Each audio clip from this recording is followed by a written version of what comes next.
8회 한번 보겠습니다. 오늘도 1번부터 쭉 보죠.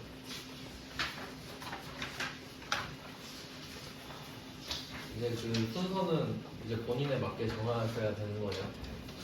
저는 뭐 상관없어서 그냥 쭉 풀지만, 자 그럼 문제 1번부터 보는데, 이 시험에서는 그 특이하게 여태까지 풀었던 거랑 다르게 4점짜리 문제가 조금 쉬운 거 아니구나. 더 어려울 수도 있겠네요. 쭉 보겠습니다. 그럼 1번은 거래처 등록입니다. 거래처 등록이 굉장히 많이 나오고 있네요. 일반 거래처겠죠. 번호는 3000번. 이건 뭐 그냥 설명 없이 쭉 적어 보겠습니다.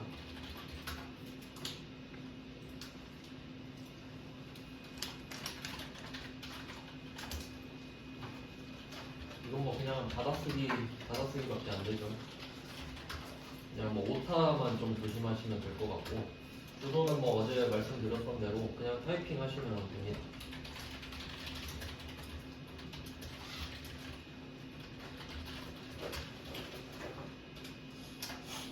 네, 오타만 주의하시고요. 1번은 끝. 자, 이제 1번은 2번인데, 이게 이 문제 같은 경우는 코드 번호를 안 알려줬단 말이죠.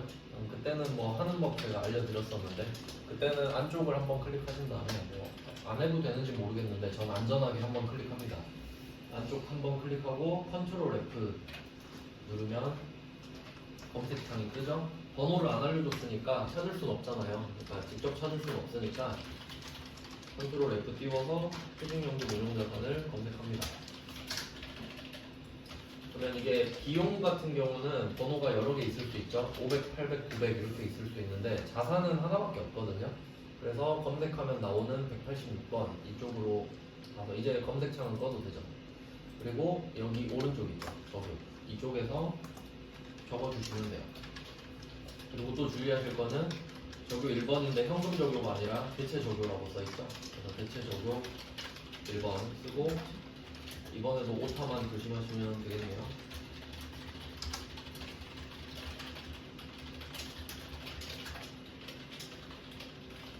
끝입니다. 뭐 그냥 보너스 문제인데, 컨트롤 F 할 줄 아냐 이거 물어보는 문제입니다. 사실 번호가 있으면 번호가 있을 때는 이것도 알려드렸죠. 번호가 있을 때는 지금 186인데 아무데나 다른 데 클릭해서 여기다 그냥 186 쓰면 바로 가집니다. 두 가지 방법이 있는 거죠. 알려주면 직접 쓰고, 안 알려주면 컨트롤 F입니다. 이제 문제 1번에 3번입니다. 전기분 재무상태표 이야기하고 있네요. 이걸 작성할 때 기업은행의 단기차입금 2천만 원을 신한은행의 장기차입금으로 잘못 분류하였다. 이거는 아주 새로운 유형인데 실리라고 된 문제겠죠? 생소한 문제인데 제 생각대로 일단 한번 풀어볼게요. 그러면 제 생각에는 지금 장기차입금이랑 단기차입금이 둘 다 부채거든요. 그러니까 재무상태표 영향권 안에 들어와 있어요. 근데 전기분에서 잘못됐다고 하니까 왼쪽 밑에 보시면 전기분 재무상태표 있죠. 이쪽으로 들어갈게요. 언급했으니까. 그리고 전기분 재무상태표라고 말을 안 했더라도 단기차입금이랑 장기차입금이 부채니까 그렇게 판단할 수도 있겠네요. 자, 그리고 이 대변을 조금 보시면 장기차입금 2천만 원이라고 써 있는데 이게 잘못됐다는 거죠. 그러면 이걸 고쳐야 되지 않을까요? 지금 이거를 계정 번호만 바꾸면 되겠죠. F2번 찍어가지고 293 F2번 장기차입금. 자, 이렇게 바꾸니까 뭐 어쩌고 저쩌고 말을 하는데 그냥 뭐 이해해볼까요? 별거 없죠? 그러면 금액 차이는 당연히 안 납니다. 이름만 바꿨으니까. 제 생각에는 이렇거든요. 혹시 모르니까 출제자 생각과 제 생각이 다를 수 있으니까 뭐 확인을 일단 하고.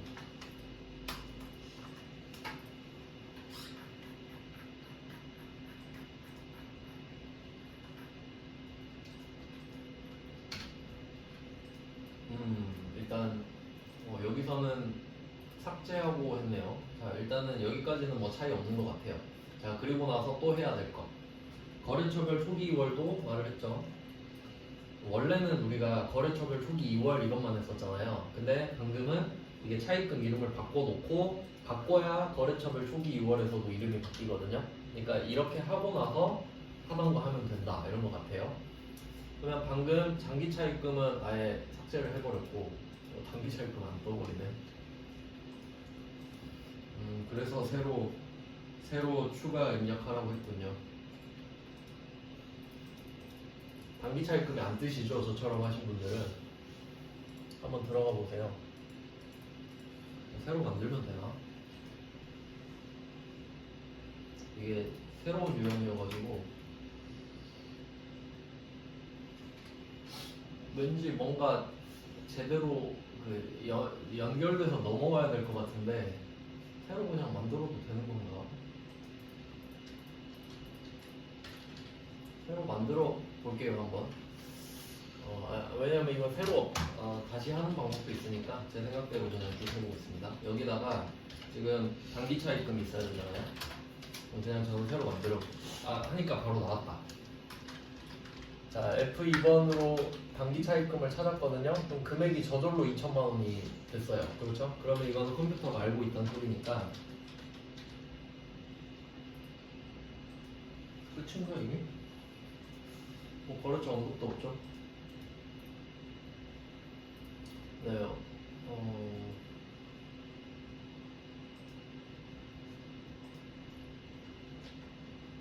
어떻게 알아는 거죠?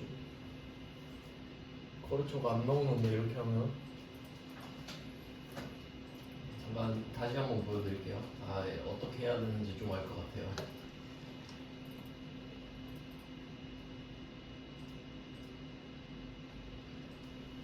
거래처를 먼저 확인하고 했었어야겠네요. 다시 이제 순서를 제가 정정해 드릴게요. 이런 문제는 사실 풀라고 낸 문제도 아니긴 하지만 첫 번째 이렇게 해야 될 것 같습니다. 지금 시행착오를 겪고 나서 생각해 보니까 첫 번째는 거래처별 초기 2월을 들어가가지고 원래는 장기 차입금이었을 거 아니에요? 여기 거래처별 초기 2월 가가지고 장기 차입금 들어가서 거래처 확인 이거부터. 그러니까 지금 단기 차입금으로 해야 되는데 장기 차입금으로 잘못한 거잖아요. 그러니까 거래처는 맞다는 거죠. 계정 과목만 잘못돼 있고. 그래서 지금은 제가 좀 조져놨는데 죄송합니다. 먼저 장기 차입금 들어가서 거래처를 확인한 다음에 그 다음에 거래처랑 금액 확인, 거래처랑 금액까지 확인하셔야겠죠. 거래처 문제 기업은행이랑 오 진짜네? 그러면 이거 보고 쓰면 되겠네요. 죄송해요. 그냥 그러네. 그럼 이렇게까지 안 해도 되잖아요. 그럼 이렇게 제가 한 것도 맞네요. 그러면 다시 들어가서 문제만 봐도 충분히 풀 수 있었다. 그럼 단기 차입금 다시 가면은 그럼 이 문제에서 보니까 그러네요. 원래는 신한은행으로 잘못돼 있었는데 기업은행으로 하면 된다 이거죠. 뭐 다행이네요. 그러면 굳이 먼저 들어와서 확인할 필요가 없었네. 그러니까 원래는 그렇게 해야 됐는데 문제에서 말을 해주니까 그럴 필요가 없었다. 인데요. 뭐 그렇게 좋은 문제라고 생각은 들지 않습니다. 시험은 그래도 신뢰도를 유지하려면 내던 대로 내줘야 되는데 이거는 이제 짱돌 문제라고 생각하시면 되고 이렇게 좀 특이한 문제도 있었군요. 그 다음은 이제 일반점표 문제로 가겠습니다. 이게 사실 제일 중요하죠. 일반점표랑 결산이 제일 어려워요 사실. 그럼 1번 문제는 외화 문제가 나왔어요. 그럼 일단 연도부터, 그러니까 여러분이 관연도 기출문제를 풀 때는 연도부터 확인하셔야 되는데 그럼 정황상 보니까 지금 이 시험은 23년도 거인 것 같죠? 문제를 보니까 상환일이 2023년 8월 1일로 돼 있잖아요. 그러면 이게 3개가 있는데 이제 일단 중요한 특징을 찾아야 됩니다. 12월 31일이 되면 외화 환산을 하거든요.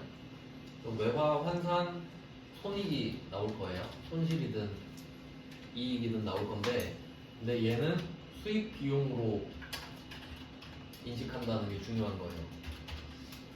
그러니까 원래 평가 12월 31일에 하는 평가라는 개념은 자산이 오르고 내리긴 하지만 실제로 그 수익이나 비용을 인식하면 안 되거든요. 실현되지 않았기 때문에. 근데 이 두 가지가 있어요. 단기 매매 증권이랑 외화 같은 경우는 12월 31일에 평가를 해도 수익 비용으로 잡아버리거든요. 그럼 이게 뭐가 중요하냐면 수익 비용으로 인식하는 애들은 1년밖에 기한이 안 돼요. 1년마다 수익 비용을 초기화시키기 때문에. 그럼 이게 무슨 의미가 있냐면 날짜가 3개 있잖아요. 그럼 우리가 장기 차입금 3만 달러를 빌렸어요. 그럼 처음에 2022년 10월 31일에 1210원으로 빌렸을 거 아닙니까? 근데 시간이 지나서 2022년 12월 31일에 결산을 했을 거 아니에요. 그럼 그때 이 금액을 바꿔놨을 거거든요. 그래서 지금 장부에는 1250원으로 써 있는 거예요. 그러니까 1210원에 X표를 치시면 됩니다. 왼쪽 박스에다가 X표 치시면 돼요. 그러니까 그리고 비교해가지고 이렇게 써주세요. 단기 매매 증권 평가 이렇게 비교 써주세요. 똑같거든요, 패턴이. 근데 이제 차이가 나는 거는 단기 매매 증권은 자산이고 지금 이 문제는 차입금이니까 부채죠. 그러니까 방향이 다른 거는 감안하셔야 됩니다. 근데 패턴이 똑같다는 거예요. 그러니까 만약에 단기 매매 증권 둘 다 보여드릴게요. 자, 그러면 오늘이 2023년 8월 1일이다 이렇게 돼 있으면 그럼 오늘의 문제는 어떻게 되냐면 3만 달러를 상환을 해요. 그리고 이 문제에서 3,900만 원을 이체해서 지급했다고 말을 해주는데 사실 말을 안 해줘도 여러분이 찾을 수 있어야 돼요. 왜냐면 오늘 환율이 1,300원이니까 3만 곱하기 1,300 해가지고 대변에 보통예금 3,900을 적어요. 근데 이걸 갚아내는 거니까 차변에 외화 장기차입금 그리고 그 계정 과목 이름 같은 경우는 이게 장기 차입금일 수도 있고 외화 장기 차입금일 수도 있거든요. 근데 저는 아까 사실 봐놓은 게 있는데 원래 정확하게 하려면 어떻게 해야 되냐면 아까 거래처별 총기 2월 들어갔었잖아요. 보면은 장기 차입금은 없고 외화 장기 차입금만 있죠. 그럼 당연히 답이 이건 거예요. 그러니까 원래는 이렇게 찾는 겁니다. 그러니까 여러분이 이 출제자가 그래도 착한 게 뭐냐면 만약에 여러분이 이거 봤는데 장기 차입금이랑 외화 장기 차입금 둘 다 있으면 헷갈리잖아요. 그러니까 외화 장기 차입금 하나만 남겨놓은 거예요. 그리고 보시면 미국은행도 확인할 수 있는 겁니다. 사실 원래는 이렇게 하는 건데 그럼 이제 공개를 쭉 이어서 보면은 일단 계정 과목 확인했고요. 거래처도 써야 되죠. 미국 은행. 자, 금액은 1250 곱하기 3만 해야 되죠. 3,750만 원이 원래 이제 적혀 있었을 거니까. 그리고 얘는 이 금액이 어떻게 나왔는지를 적어주시면 좋겠죠. 이 3,750에다가 3만 달러 곱하기 1,250원 이렇게 적어주시면 되겠습니다. 자, 그러면 이때 돈을 우리가 생각했던 것보다 더 줬죠. 환율이 올라서 그런데 그러면 자연스럽게 차변에 150만 원이 비잖아요. 그럼 우리 생각보다 돈을 더 줬으니까 기분이 안 좋겠죠. 외환 차손 이렇게 나오겠네요. 마지막 150만 원은 찾을 필요는 없지만 이렇게 했습니다. 그래서 첫 번째 1210원 환율이 필요가 없다는 게 이제 포인트였어요. 자, 그리고 제가 단기 매매 증권도 보여드린다 했잖아요. 일단 지금 답은 이거고요. 그러면 혹시 이 문제가 단기 매매 증권이다 이런 느낌으로 한번 가볼게요. 살짝 이제 변화를 준다면 그 3만 달러를 그 뭐 3만 주 이렇게 하고 그리고 밑에 있는 걸 그냥 한 주당 가격 이렇게 만약에 한다고 하면 이렇게 바뀔 수 있겠죠. 단기 매매 증권을 처분했다라고 했을 때도 뭐 똑같은 느낌으로 이제는 자산으로 바뀌는 거니까 이거는 보통예금 3,900 이거 그냥 참고만 하세요. 이거는 그렇게 뭐 굳이 적어놓을 필요는 없을 것 같습니다.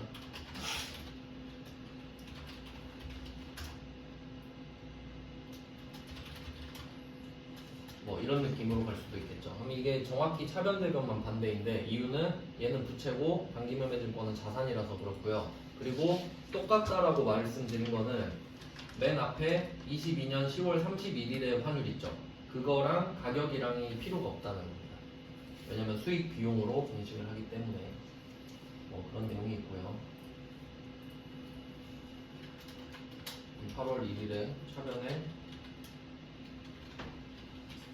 외화 전기차익금 미국은행 3,750. 그래서 이 문제에서는 3,750만 원을 찾아내는 게 문제였고요. 그리고 지금 답이 외환 차손인데 이거 나중에 이것도 헷갈리실 거거든요.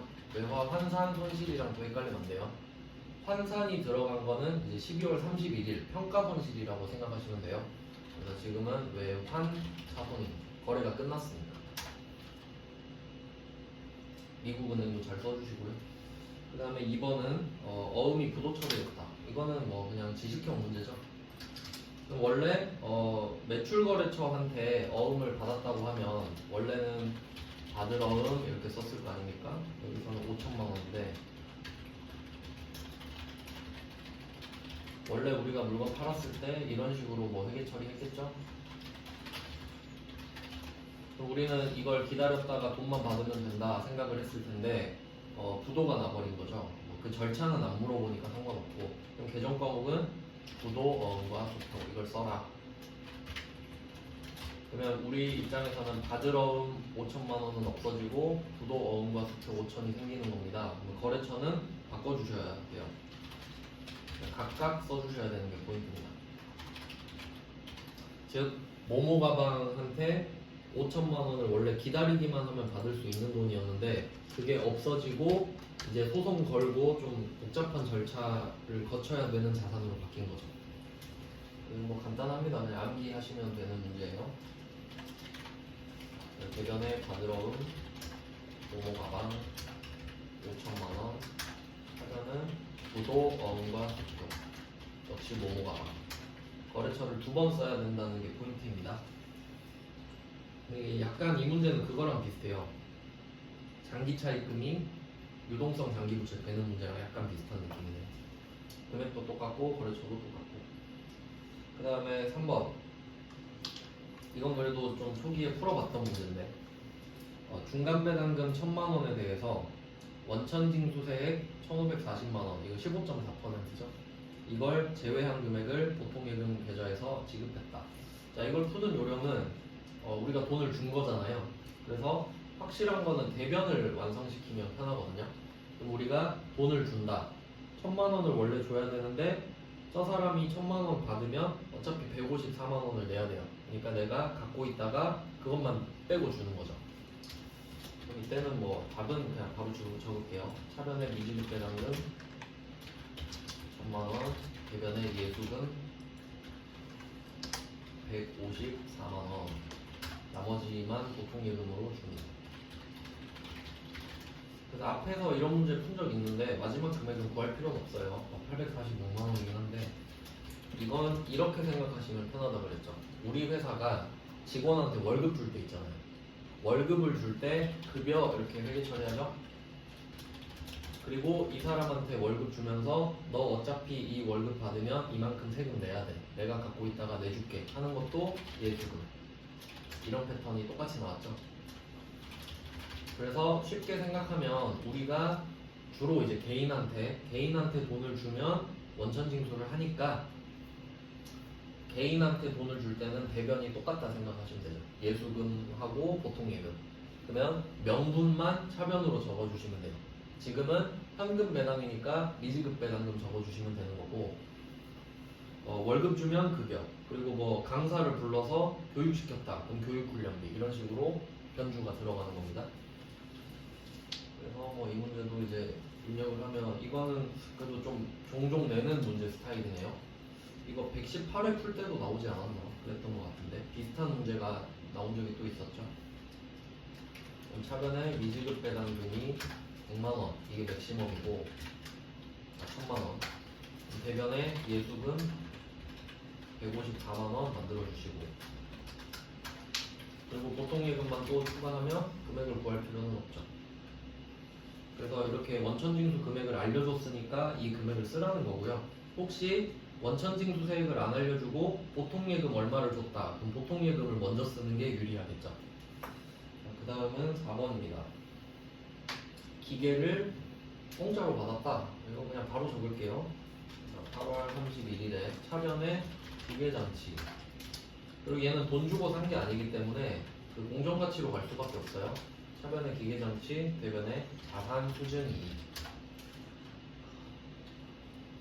그냥 계정 과목 물어본 거죠. 자산 수준 이익 계정 과목을 기억하고 있느냐. 이것뿐이고, 그리고 산 게 아니기 때문에 부가가치세는 당연히 없습니다. 받은 거니까. 그리고 참고로 이것도 생각해 볼게요. 그 문제로 낸 적은 없는데 혹시 지금 이 사람이 대주주잖아요. 그럼 대주주가 나한테 550만 원짜리 기계장치를 뭐 400만 원에 팔았다 이렇게 되면 400만 원으로 쓰셔야 되는 거예요. 근데 공짜로 받으면 그냥 그 금액을 다 적는 거고, 왜냐면 빵원을 적을 수는 없으니까. 그래서 싸게 사면 뭐 그런 이슈도 있어요. 회계상으로는 그래요. 세법으로는 또 다른데. 그 다음에 이제 5번 가겠습니다. 5번은 단기 매매 차익 목적으로 주권 상장 법인. 이거 어제도 나오고 오늘도 또 나오고 있는데요. 항상 생각하셔야 되죠.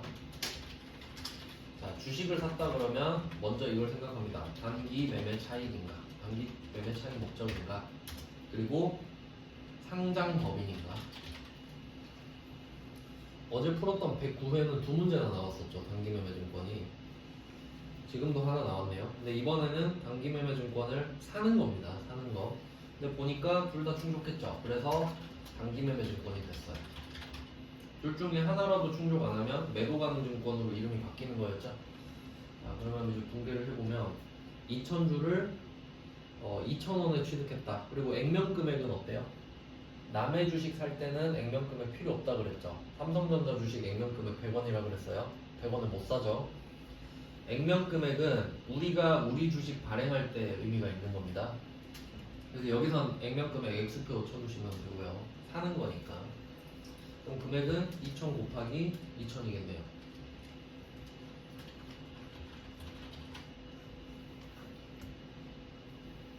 네, 그리고 수수료가 역시 나왔습니다. 수수료. 단기 매매 증권 수수료는 따로 빼줘야 되죠. 900번 수수료 비용으로. 유일한 예외 아니겠어요?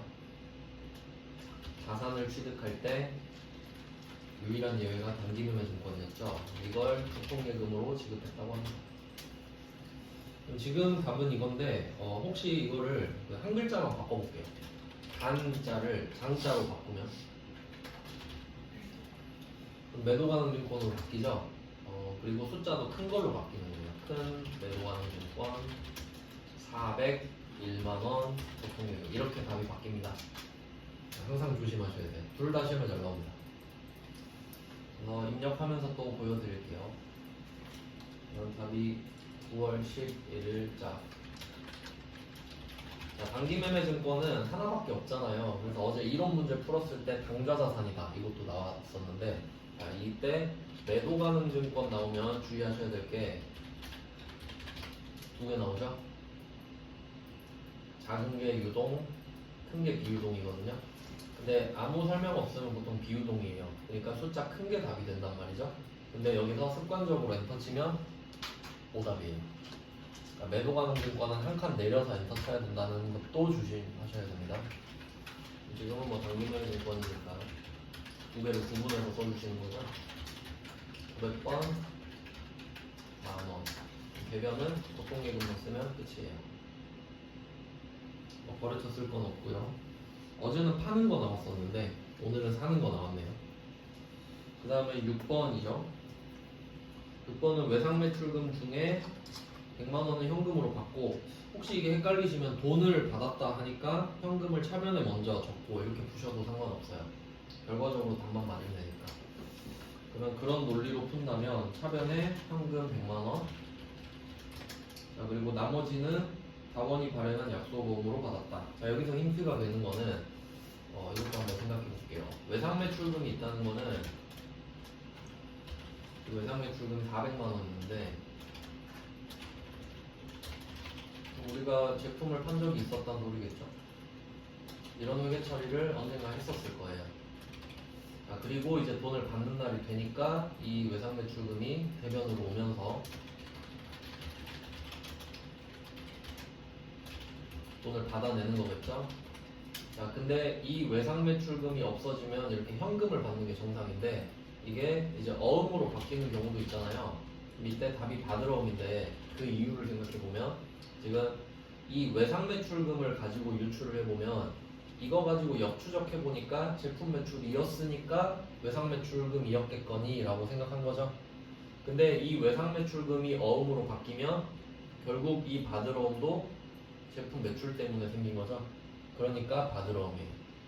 혹시 이게 제품 매출이 아니라 뭐 기계였다 그러면 얘도 미수금으로 바뀌는 거고, 그러니까 이게 기계였다면 그럼 어음을 받은 것도 사실 미수금이죠. 그럼 이거에 대해서는 회계 처리 안 하는 거예요. 그럼 정말 어려워집니다.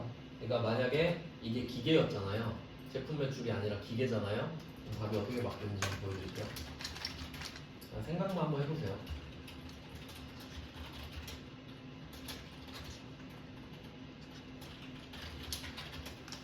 자, 이렇게 되면 애초에 이게 외상이어도 미수금으로 해놨잖아요. 그리고 오늘 어음을 받아도 결국 그것도 미수금이죠. 그럼 이건 답이 어떻게 되냐면, 아, 이런 많이 틀리겠다.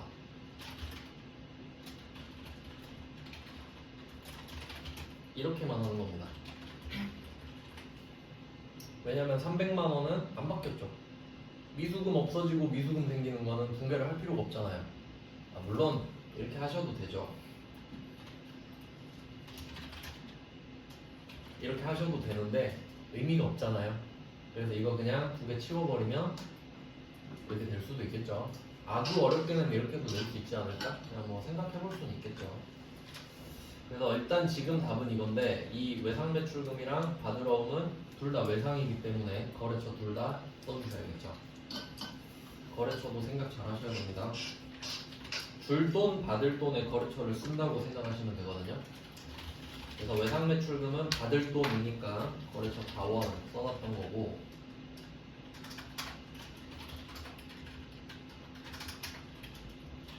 받으러움도 이제 받아내야 되는 거니까 거래처 써주시면 되는 거죠.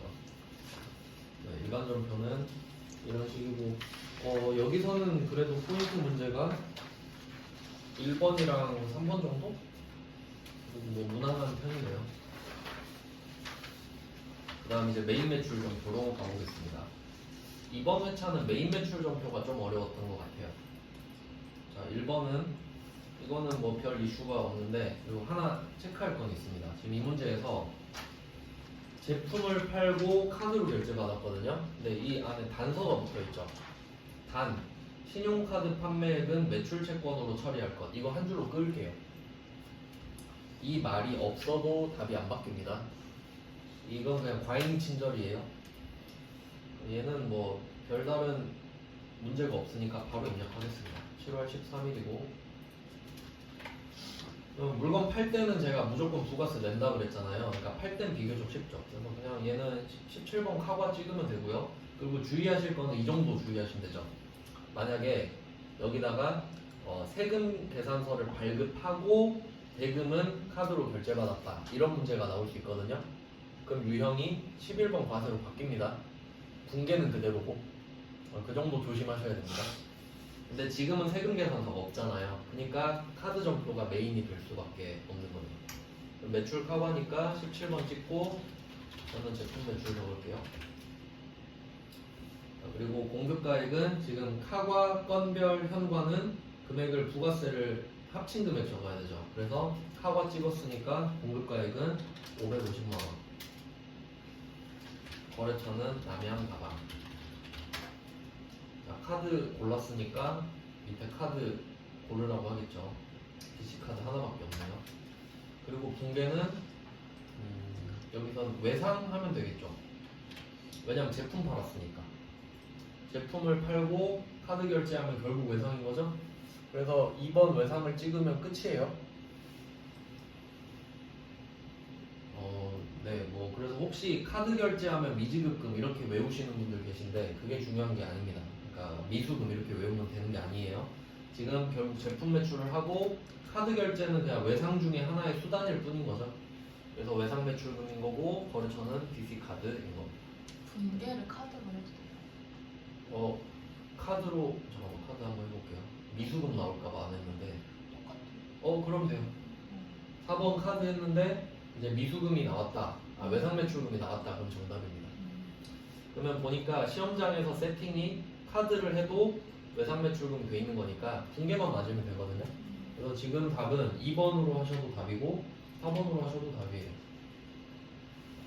아니면 3번 찍어서 직접 입력하셔도 답이고. 그래서 지금은 제품 매출이 포인트입니다. 제품 매출. 그래서 1번은 뭐 그냥 뭐 그런 문제고, 그 다음은 2번. 2번 문제 아주 중요한 문제네요. 이번 문제는 기계 장치가 완성이 돼서 이걸 인도받았대요. 그러니까 이 회사는 우리한테 그 기계를 인도해 주는 회사인 겁니다. 운송업체가 되겠죠. 그럼 이거 자산의 취득 부대 비용이죠. 자산의 취득 부대 비용은 자산의 합치죠. 그럼 얘 이름은 기계 장치네요. 운반비 이런 거 찍으면 안 되는 겁니다. 그래서 9월 5일로 가보면 이제 증빙은 세금 계산서인데 기계 장치는 뭐 불공제 사유 아니니까 바로 51번 이 정도는 갈 수 있겠죠. 품목은 저는 기계 장치라고 쓸 거고 공급가액은 50만 원 써야겠죠. 거래처는 쾌속 운송인가? 회사 이름이 쾌속 운송이네요. 전자 받았고요. 붕괴는 보통 예금이니까 혼합밖에 안 되죠. 한번 혼합하신 다음에 원재료를 기계 장치로 바꾸는 거를 조심하셔야겠네요. 대변은 보통 예금이고요. 그래서 그 아까 풀었던 문제 중에 그 일반전표에 5번 문제가 단기매매증권 3문제 있었죠. 그럼 여기서 단기매매증권 중에 10,000원 수수료 있었잖아요. 그 10,000원이랑 지금 기계장치 사면서 쓰는 50만 원이랑 똑같은 거거든요. 근데 단기매매증권은 유일한 예외니까 900번 수수료로 뺐고 기계장치는 단기매매증권 아니니까 기계장치에 붙인 거죠. 그러니까 이게 둘이 다른 문제로 보이면 안 돼요. 둘 다 자산인데 쟤는 예외고 얘는 원칙이구나 이렇게 같이 묶어서 봐야 되는 거죠. 그리고 참고로 주식은 면세라서 수수료에도 부가세가 없고 얘는 과세니까 부가세 있고 뭐 그 정도 차이도 있고요. 그 다음은 이제 3번입니다. 3번은 제품 임가공 계약 이거 표시할게요. 제품 임가공 계약. 앞에서 나온 적이 있었나? 이게 우리가 흔히 알고 있는 OEM 방식 또는 ODM 방식의 생산을 말을 하는데 실제로는 그렇게 말을 하고요. 그리고 또 아웃소싱도 들어보셨을 거예요. 네, 아웃소싱 방법 중에 OEM, ODM이 있는 건데 예를 들어 드렸을 거예요. 그래서 실제로 그 동대문 같은데 옷 파는 데 있잖아요. 그런 데 가보면 보세랑 브랜드랑 똑같은 공장에서 만드는 것도 있어요. 팩만 다른 경우도 있습니다. 그럼 이게 우리가 상대방한테 야 돈 줄 테니까 제품 좀 만들어서 보내 이런 거죠. 그러니까 제품을 산 거랑 약간 좀 비슷한 거예요. 원재료 산 거랑 비슷하다고 보셔야 돼요. 그러니까 이게 어떻게 범위가 확정되냐면 우리가 그 외상 매입할 때 있잖아요. 원재료, 상품 이걸 하면 계정 과목이 외상 매입금 그리고 그 지급어음 이렇게 나온다고 말씀드렸죠. 그럼 지금 이 문제를 보면은 우리가 이거 옛날에 풀었던 거 아니죠? 풀었어요? 아니죠? 갑자기 똑같은 뭐 했던 생각이 막 나가지고 그럼 이때 뭐가 추가되냐면 지금 이 3번 문제는 어때요? 우리가 원재료를 산 것도 아니고 상품을 산 것도 아니에요.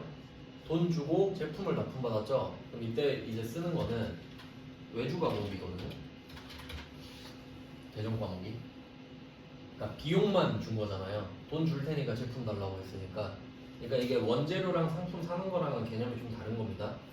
하지만 얘도 같은 급이니까 외상매입금 지급어음 이렇게 될 수 있어요. 이렇게 범위를 좀 추가해서 생각하시면 되겠습니다. 그리고 뭐 세금계산서를 받았고요.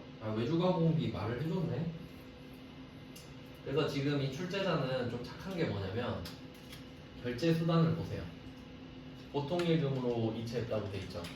저 같으면 이거 외상으로 낼 겁니다. 그럼 여러분은 외상매입금을 찍어야 된다는 거 이해되셨죠? 그러니까 지금은 보통 예금이니까 틀릴 수 없게 된 거예요.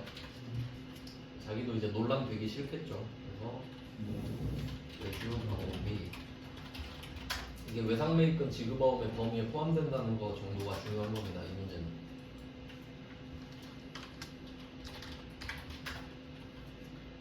공개는 뭐 혼합밖에 안 되겠죠. 보통 예금이니까. 그리고 외주가 공비는 800번은 없어요. 당연히. 500번을 우리는 찍어야겠죠. 대변은 보통 예금. 이걸 외상으로 내야 제대로인데. 외상 매입금도 써두셨죠? 외상이면 외상 매입금으로 답이 바뀝니다. 미지급금이 아니라는 거예요. 그 다음에 이번 회차의 킬링 파트 4번이 되겠네요. 일단 4번 문제에서 제일 중요한 거는 기부입니다. 기부. 기증했다고 했는데 기증이 기부인 거는 아시죠? 기부는 사업과 무관하다. 이게 제일 중요한 거고요. 사업과 무관하면 매입세 불공개 사유죠. 왜냐면 이 기부를 하고 싶으면 자기 돈으로 했었어야지 대표가. 회사 돈으로 하면 안 되잖아요. 그래서 사업 무관 이게 시험에 엄청 잘 나오거든요. 사업 무관이 잘 나오는데 지금 같은 경우에는 뭐 말은 안 했지만 그러니까 이게 당연히 생략된 게 대표이사가 기부했겠죠.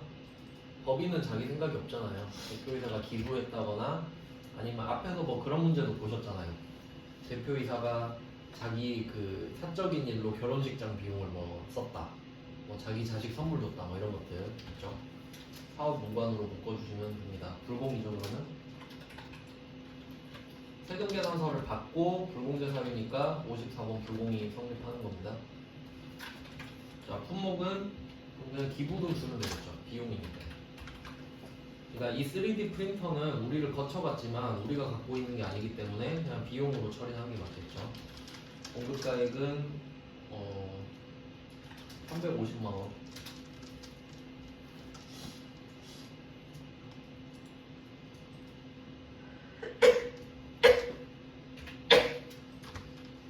거래처명은 이 프린터기를 산 곳이겠죠. 얘는 보니까 목포전자 써있고요. 전자로 받았고 불공제 사유는 2번 기본값으로 두시면 되겠네요. 사업과 직접 관련한 지출 이게 기본값이니까. 공개는 외상인데 미지급금으로 해야 되죠. 혼합 가서 기부금으로 바꾸시고 얘는 900번이라 하나밖에 없어요. 대변에 미지급금으로 바꿔주시면 됩니다. 그래서 기부가 사업 무관인 게 엄청 이제 중요하다는 걸 이 문제를 통해서 배부가 된 거죠. 그 다음 이제 5번 문제.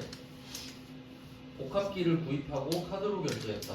얘는 뭐 불공제 사유도 아니고 뭐 별말 없으니까 그냥 뭐 매입 카과로 찍으면 되겠죠. 매입 카과 뭐 아주 간단한 문제입니다. 이 문제는.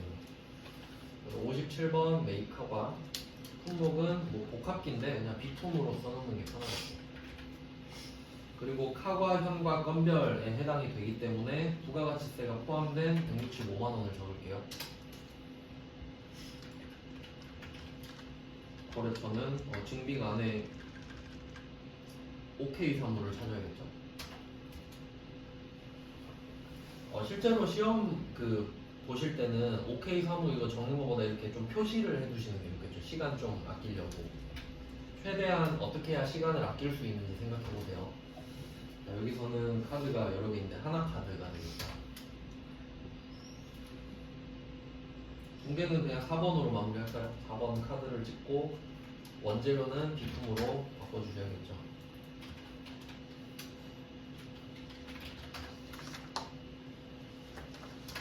네, 뭐 5번은 그냥 뭐 보너스 문제. 그 다음은 이제 6번입니다. 6번은 원재료를 샀다 세금계산서를 뭐 이것도 그냥 그런 문제죠. 바로 입력해도 될 것 같은데. 자, 12월 1일이고요. 원재료를 샀다 세금계산서를 받았다. 얘는 뭐 불공제 사유가 아니니까 51번 맞으겠죠. 품목은 원재료. 공급가액은 250만 원으로 써 있습니다. 거래처는 국민가족. 전자로 받았고 분계는 현금이랑 외상미수금이 섞여 있으니까 혼합으로 봐야 되고요. 그리고 이제 이렇게 그림을 주면 이제 속으면 안 되는 거 아시죠? 현금에 25만 원 써 있는데 만약에 문제에서 계약금 25만 원을 제외한 이렇게 낼 수도 있잖아요. 그러니까 분명히 확인하셔야 돼요. 이 25만 원은 직접 이제 현금이 된다. 그래서 그림만 보시면 안 된다는 거죠. 그래서 대변에 현금 25만 원이 나오는 이유는 이 문제에서 현금으로 지급하였으며 지금 이제 내는 것처럼 말을 하고 있으니까.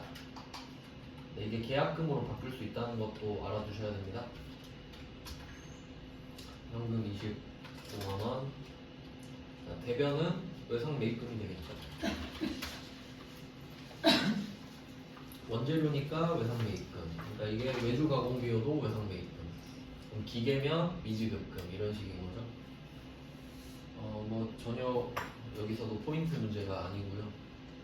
그럼 메인 매출 전표 같은 경우는 2번, 3번, 4번 정도가 좀 특이한 문제라고 할 수 있겠죠. 다음 문제 4번으로 가보겠습니다. 4번은 고치는 문제입니다. 이건 7월 22일입니다. 오늘 상황을 보니까 자동차 이야기를 하고 있는 자동차 구입, 뭐 메인 매출 전표겠죠. 매입이니까. 이걸 해당 업무용 차가 배기량이 1990인데 소나타를 사놓고 뭐 캐스터 샀다 뭐 이런 느낌으로 한 거죠. 그럼 지금 배기량 1990이 진짜죠. 990이 가짜고. 근데 어차피 들어가 보면 되죠. 그냥 메인 매출 전표 가서 7월 22일로 직접 들어가 봅니다. 자, 보니까 뭐 분계까지 다 잘 돼 있어요. 근데 문제는 이게 1990이라는 거죠. 그러면 세금 계산서를 받았으니까 51번 과세로 찍어놨을 겁니다. 이제 결제 수단 먼저 확인하시고 전액 보통예금에서 지급했다고 하니까 확인은 됐습니다. 그러면 차변에 이거 과세 유형을 클릭해서 매입 과세로 돼 있는데 이거 불공으로 바꾸면 되죠? 54로 바꿔서 뭐 나머지는 그대로 쓰시면 됩니다. 그럼 혼합으로 이제 가면은 얘는 분계가 싹 갈아엎어져 있습니다. 이제 이유가 그 부가가치세가 없어져서 그렇거든요. 그러니까 얘는 분계를 다시 하면 되고 불공제사유도 찍어 주셔야겠죠. 자, 이게 유형이 바뀌었으니까 새로 바뀐 부분은 추가로 기입해 줍니다. 여기서는 자동차를 찾아야겠죠. 3번의 자동차. 불공제 사유는 3번으로 추가해 주시고 그 다음에 혼합으로 가가지고 보통예금이니까 밑에 가서 새로 분계해 주셔야 됩니다. 원재료는 차량, 운반부 샀으니까. 그리고 대변은 보통예금 103번으로 끝냈습니다. 그냥 유형 바꾸고 바뀐 내용을 추가하는 문제네요. 그냥 54번 불공을 새로 입력하는 문제라고 생각하셔도 되죠. 그 다음은 2번. 자, 9월 15일에 파산 선고로 인하여 이렇게 있는데 우리 입장에서는 뭐 파산 선고 이런 건 해석할 필요 없어요. 그냥 회수 불능 자체가 중요한 거거든요. 정확히 말하면 대손 처리가 제일 중요합니다. 여러분한테는. 그게 결국 결과니까. 그럼 이거는 한번 분배를 해서 보여드리겠습니다. 분석을 한번 해볼게요. 이때 외상매출금 300만 원을 회수 불능으로 판단해서 전액 대손상각비로 했대요. 그러면 우리가 했던 B 장부에서는 대손상각비 300 대변의 외상매출금 300 이렇게 회계 처리를 했다는 거네요. 그리고 주 인뱅 오디오 이렇게 적어놨겠죠. 직접 가서 보시면 돼요. 근데 올바른 회계 처리는 자, 지금 보니까 대손 충당금 잔액이 150이 남아 있었거든요. 그럼 이것부터 썼어야 됐단 말이죠. 그래서 대손 충당금 150 이걸 먼저 했어야 됐는데 이걸 안 했다는 소리죠. 그리고 나머지만 대손상각비가 붙었어야겠죠. 그럼 결국 우리가 해야 될 거는 대손상각비가 써 있을 테니까 이걸 금액을 150으로 줄이신 다음에 대손충당금 150을 추가하면 되는 거거든요. 그럼 얘는 일반전표에 할 테니까 일반전표로 들어가 보겠습니다. 일반전표 9월 15일 역시 그냥 들어가서 보는 게 빠르지만 그냥 저는 설명 때문에 말씀드린 거예요. 그러면 대손삼각비 금액을 150으로 줄입니다. 그러면 차변이 금액이 B죠? 그러면 밑에 차변 추가해서 대손충당금. 그리고 확인하실 거는 대손충당금 100개 나오는데 여기서 우리가 외상매출금을 대손 처리해야 되니까 이름을 당연히 맞춰주셔야 되죠? 요거랑 맞춰야 됩니다. 그냥 무조건 맨 위에 있다고 엔터 치는 거 아니에요. 왜냐면 이 문제에서 바드러움으로 했다라고 할 수도 있잖아요. 그러면 바드러움이면 당연히 바드러움을 골라주셔야 된다는 거죠. 그리고 또 한 가지 더 있습니다. 이때 외상매출금이니까 외상매출금 전용 대손 충당금이죠. 그리고 대손삼각비도 마찬가지. 외상매출금이랑 바드러움 두 개가 매출채권이잖아요. 매출채권을 대손 처리할 때는 대손삼각비를 쓰는 거고, 혹시 대여금을 대손 처리했다 라고 하면 기타의 대손삼각비로 가요. 그럴 수도 있겠죠. 그러니까 저라면 문제 이렇게 냈을 거예요. 예를 들면 이런 느낌으로. 알고 보니 대여금이더라. 그러면 답이 이렇게 될 거예요. 대손 충당금, 대여금, 뭐 단기 대여금.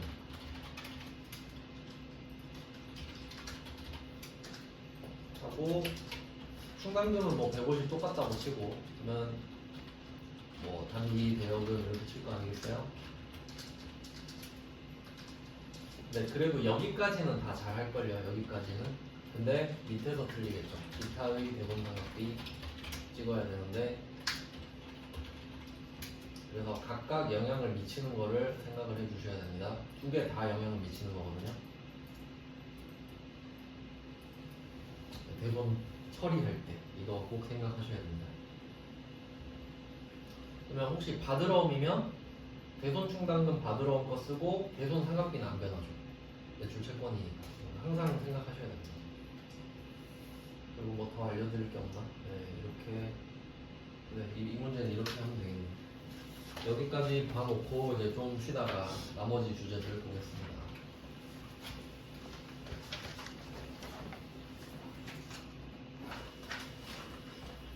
이거 기부금 제가 한 번 더 설명드릴게요. 혹시 여러분이 돌려보시면서 이해를 할 수도 있으니까. 저도 처음에 이 부분을 공부할 때 좀 어려웠던 부분인데 한번 영상으로 남겨볼게요. 그래서 두 가지 케이스를 설명을 한번 해보겠습니다. 육군부대에 3D 프린터기를 샀다 뭐 이건데, 일단 전제를 한번 해볼게요. 첫 번째, 그냥 3D 프린터기를 샀다.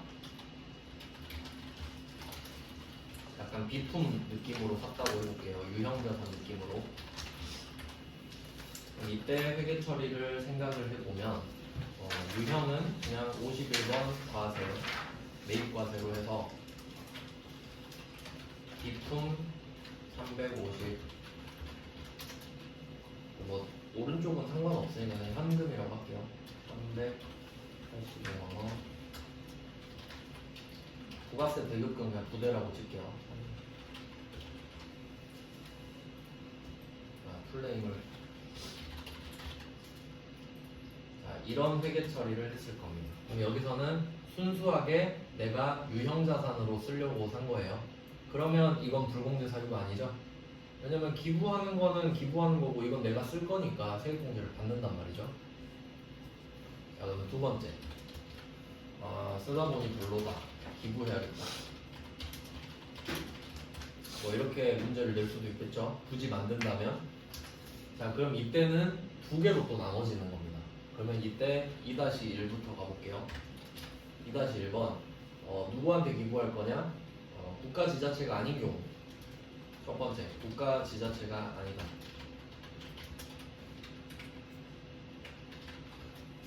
국가 지자체가 아닌 곳에다 기부해 볼게요. 그러니까 뭐 고아원이나 뭐 학교나 이렇게 기부할 수 있겠죠. 자, 그러면 그때는 어떻게 되냐면 우리가 살 때 부가가치세 돌려받은 게 있잖아요. 그럼 국세청은 그거 기억하고 있거든요. 그럼 너 나한테 받은 게 있으니까 토해내라. 35만 원 토해내 라고 할 거 아닙니까? 그럼 그때는 14번 건별. 감가상각은 고려하지 않을게요. 그것까지 하면 너무 복잡해지니까 건별로 해서 기부금 이렇게 된단 말이죠. 원가가 350이니까 지금 입장에서, 왜냐면 우리가 350에 샀으니까 350이 원가 맞죠? 그러니까 시가도 같이 줄 수 있는데 의미가 없는 거죠. 자, 그럼 이때는 비품 이렇게 없앱니다. 여기에 뭔가를 좀 더 넣어볼까? 이럴 수도 있겠네요. 아니다, 금액이 줄어야 맞을까? 그리고 그냥 설정상 이렇게 금액을 다르게 해볼게요. 근데 이게 3D 프린터가 시세가 올라버린 거예요. 그럴 수도 있겠죠. 내가 살 땐 350이었는데 요새 보니까 400 정도 해.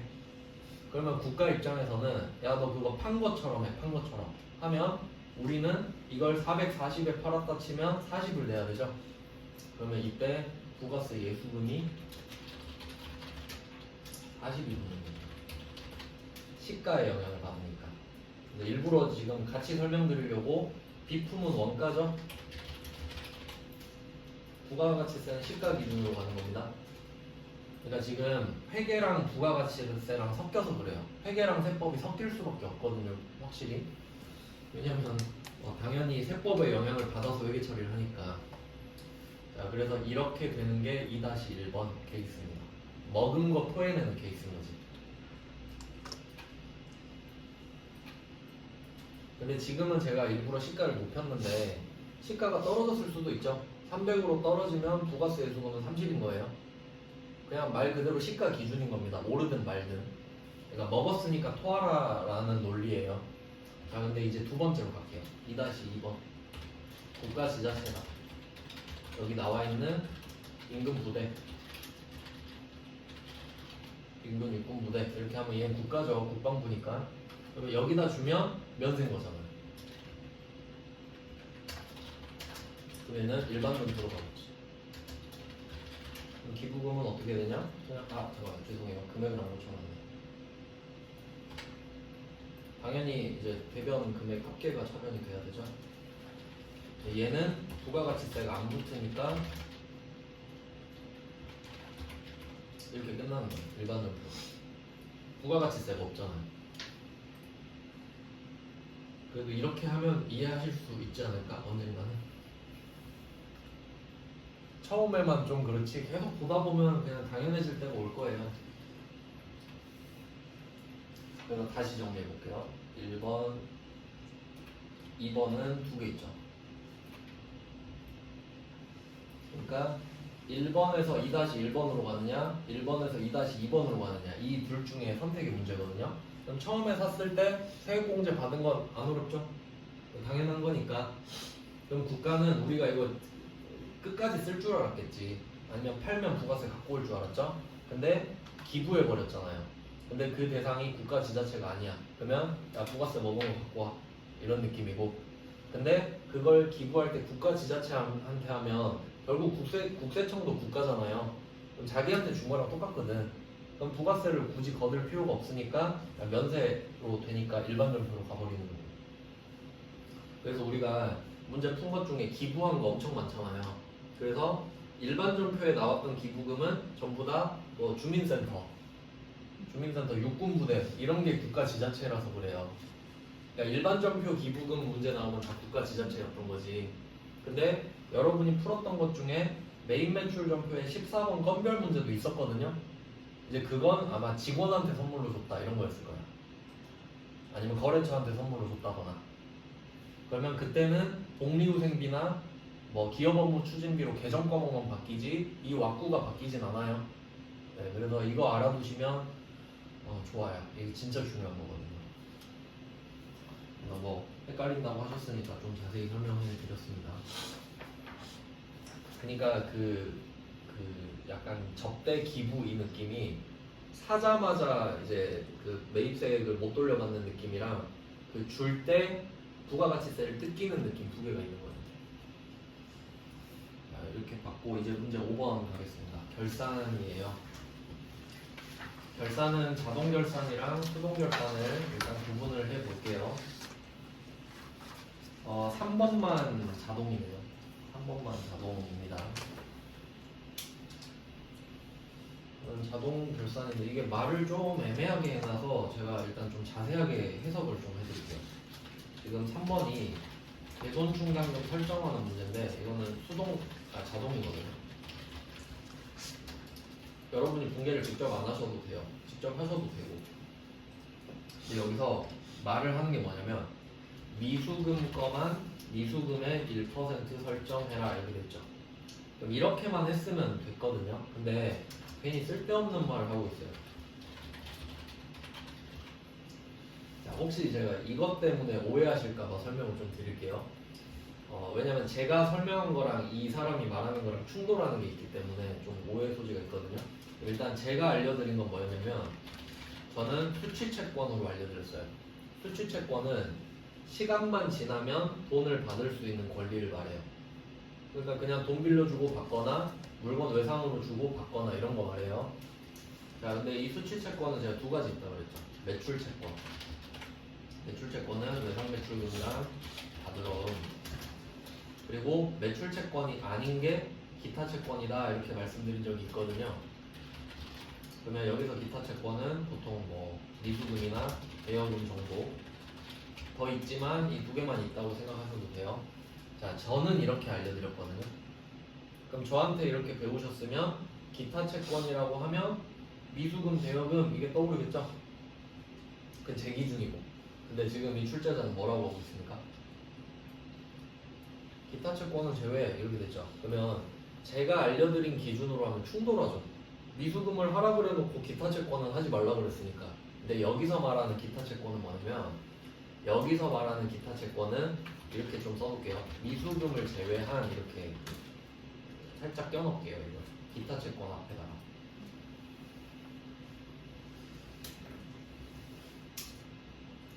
여기 이렇게 끼워넣기 표시해서 미수금을 제외한 기타채권은 제외 이렇게 해야 맞아요. 지금 이 사람이 하고 싶은 말이에요. 이게 안 그럼 말이 안 되잖아요. 그러니까 결론은 뭐예요? 미수금만 해라 이 말이에요. 옆에 결론을 아예 적어버리세요. 미수금에 대해서만 해라. 그냥 기타 채권은 제외를 지워버리셔도 돼요. 자, 그럼 한번 설명해 드렸으니까 오랜만에 자동 나왔는데 자동부터 해볼까요? 자, 결산자료 입력 클릭할게요. 오른쪽 위에. 그리고 바로 엔터 두 번 치세요. 그리고 우리가 할 수 있는 건 초록색 칸밖에 없다고 말씀드렸거든요. 그러면 뭐 대충 클릭해 보니까 뭐 800번 밑에 있을 건데 원래 자리가 밑에 쭉 내려보시면 800번 대손상각에 뭐 이렇게 초록색 칸이 있어요. 근데 이거 직접 적을 거 아니고 자 위쪽에 보시면 이거 적을게요. F8 대손상각 적어놓으세요. 이제 5-3번에 대손 충당금 설정 이거 보는 순간 F8 대손상각 이거 떠올리시면 돼요.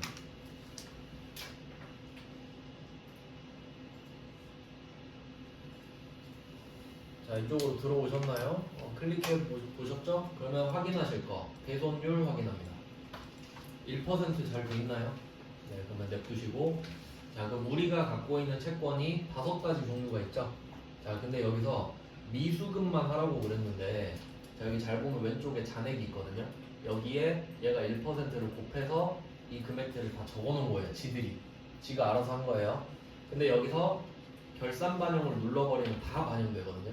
근데 이 문제에서 단서가 뭐였어요? 미수금만 하라 그랬지. 그러면 이 초록색 칸에 적혀 있는 금액을 미수금 빼고 다 지우세요. 안 그럼 얘들도 설정이 돼버려요. 자, 쉽죠?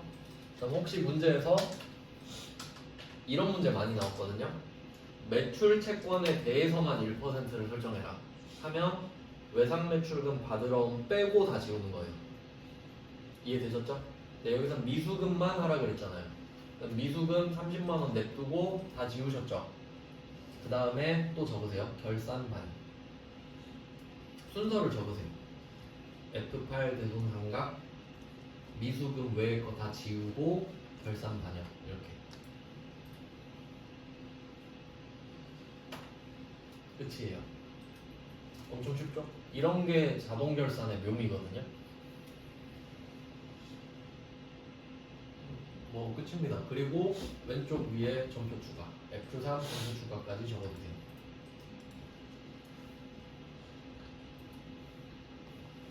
자, 이제 우리는 결산 자료 입력에서 볼 일은 다 봤습니다.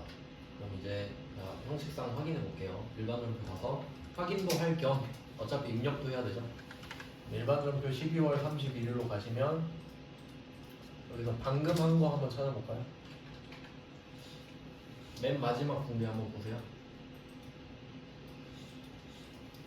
얘가 얼마나 똘똘하냐면 미수금이니까 기타의 대손상각비까지 알아서 해놨죠. 근데 여러분이 했으면 대손상각비로 적었을 수도 있잖아요. 그러니까 자동 결산이 완벽하다. 금액도 딱 30만 원 돼 있죠. 그래서 이거 절차를 잘 기억해 두시면 되겠습니다. 그러면 뭐 5번에 3번 자동 결산이니까 먼저 해봤고요. 그 다음에 이제 나머지 문제도 풀어볼게요. 5번에 1번이랑 2번은 수동 결산이죠. 자, 5번에 1번은 9월 16일에 지급된 255만 원은 원인을 알 수 없어 가지급 금으로 처리했다. 그러면 그때 이야기를 한번 해볼까요? 9월 16일에 가지급금 255만 원으로 회계 처리를 했대요. 그럼 가상의 분배를 한번 해볼게요. 뭐 이런 느낌이었나봐요. 그러니까 그냥 상황을 좀 부연 설명을 해드리면 9월 16일에 어떤 직원이 우리가 뭐 어딘가에 입금을 했어요. 입금을 했는데 거기가 어딘지 확인을 못한 거예요. 그러면 돈이 나간 건 돈이 나간 거니까 대변에 보통 예금을 적었겠죠. 근데 이유를 모르니까 일단 가지급금 이렇게 달아놓은 거예요. 자, 그리고 하나 더 보니까 결산일인 12월 31일에 250만 원은 하나무역의 외상매입금을 상환한 것으로 확인되었다. 이렇게 돼 있죠. 그러면 확인한 내용을 보니까 이건 거겠네. 우리가 원재료를 살 때 차변에 오고 그걸 외상으로 하면 외상매입금이 대변에 오잖아요. 이거는 기본적으로 계속 하고 있는 거죠. 자, 이걸 생각을 해보면 이때 외상매입금을 상환했다고 하잖아요. 그럼 외상매입금을 상환하면 당연히 외상매입금이 차변에 와야겠죠. 근데 이게 250이에요. 그럼 원래는 보통예금 250 이렇게 써주는 게 맞잖아요. 오늘 분계가 원래 이거여야 되잖아요. 근데 우리가 처음에 그 9월 16일 거 있죠. 9월 16일에 돈을 255만 원을 어딘가 입금을 하긴 했죠. 근데 이유를 몰랐던 거 아닙니까? 근데 알고 보니까 이 255만 원 중에 250만 원은 외상매입금을 갚은 거였네. 그래서 이거를 이제 연결시키면 오늘이 12월 31일인데 그중에 외상매입금을 갚았더라 이렇게 써주는 여기까지는 아시겠죠? 근데 오늘 보통예금을 또 줄 필요가 없잖아요. 그때 줬던 게 사실 외상매입금이니까. 그러면 우리는 이렇게 생각해야겠죠. 보통예금을 가지급금으로 만들어놨으니까, 그러니까 이거를 그 포인트 충전했다고 생각하시면 되거든요. 그럼 이걸로 외상매입금을 갚았으니까 가지급금을 갖다 쓰면 되는 거죠. 그래서 지금 이거 독해 문제예요. 가지급금을 갖다 썼다. 자, 그리고 나머지 금액 말하고 있는데 나머지 금액은 그래도 혹시 모르니까 쓸게요. 나머지 금액에다 5만 원 쓰시면 되겠죠. 왜냐면 255만 원을 입금했었잖아요. 근데 250은 갚았대잖아. 그럼 이거 원인을 확인한 거죠? 그럼 나머지 5만 원은 확인 못한 5만 원이죠. 그럼 이 말은 뭐냐면 이거 약간 그거랑 비슷해요. 현금 과부족이랑 비슷해요. 가지급금이랑 가수금은 12월 31일까지 없애야 돼요. 왜냐면 주주들이 싫어해요. 돈이 안 맞는 걸 싫어하기 때문에. 그래서 현금 과부족이랑 속성이 똑같다고 보시면 됩니다. 자, 그러면 현금 과부족이랑 마무리가 똑같은 거거든요. 그럼 5만 원이 차변의 비죠. 원인 모르죠. 잡손실입니다. 현금 과부족이랑 똑같아요. 좋은 문제는 아니지만 그냥 이렇게 낼 수도 있네요. 영업 외 비용까지 알려줬죠. 혹시 모를까봐. 그래서 얘는 현금 과부족이랑 비슷하다라고 써놓으시면 됩니다. 그러니까 사실 이 문제는 현금 과부족으로 내는 게 맞아요. 왜냐면 한번 바꿔볼까요? 가지급금 대신에 현금 과부족 썼을 수도 있겠죠. 그럼 그냥 왜 돈이 안 맞지? 이런 느낌 아니에요? 현금이 안 맞네. 현금 없애고 현금 과부족 이렇게 했겠죠? 근데 오늘 없애야 되잖아요. 여기 현금 과부족 오면 딱 아다리가 맞아 떨어지죠. 그러니까 현금 과부족 문제를 이름을 가지급금으로 바꿔서 낸 것 뿐이에요. 응용하는 문제인 거지. 그래서 얘는 그냥 현금 과부족도 같이 써보세요. 이렇게 공부를 따로 할 필요가 없다는 겁니다. 출제자는 일부러 이걸 노렸겠죠. 그래서 이때는 또 현금 과부족이랑 성격이 똑같으니까 외상매입금 차변 이게 이제 중요한 거였네요. 이제 붕괴하면 차변에 외상매입금 거래처 적어줘야 되죠. 외상매입금은 줄 돈이니까 하나무역 그리고 금액은 250 그리고 차변에 잡손실 붙여서 5만원 대변에 가지급금 그리고 가지급금도 원래 그 출처가 확인되면 거래처를 쓰는데 지금은 말을 안 했으니까 쓸 수가 없죠. 쓸 수 없는 건 당연히 쓰면 안 되는 겁니다.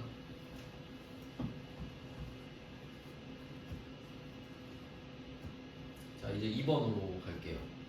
자 2번 문제는 필립전자에 대한 외화 단기대여금 외화가 지금 두 문제나 나왔는데 이 문제는 평가니까 아까 그 돈을 갚는 거 아까 외화 장기차익 돈을 갚는 문제였죠. 그게 그것보단 좀 쉽겠네요. 자, 문제 한번 풀어볼게요.